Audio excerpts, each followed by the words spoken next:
बघा याची किंमत कशी काढायची. 7.2 मधील हा 8व्या नंबरचा प्रश्न आहे. तर आपण काय करूया अगोदर याच्यामध्ये वर्गांचं त्याला सॉल्व करून घेऊया. तर 2चा वर्ग 4 होतो. 243 गुणाकारामध्ये 3 गुणाकारामध्ये 2 दोन्ही 4 गुणाकारामध्ये 5 5 25 गुणाकारामध्ये 0 गुणाकारामध्ये 4. बघा पुढे जायचं आता आपल्याला.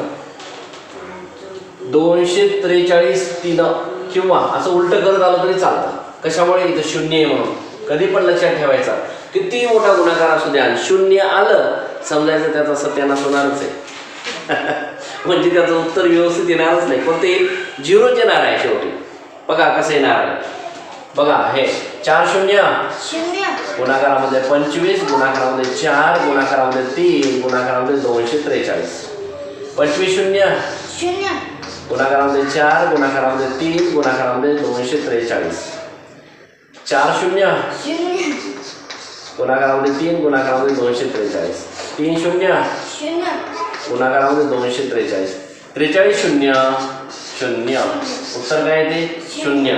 Option number D 0. फक्त उत्तर आहे 0. किती तुम्ही परेशान व्हा दिसायला तुम्हाला किती अवघड वाटलं तसं काहीच नाही आहे. घ्या लिहून.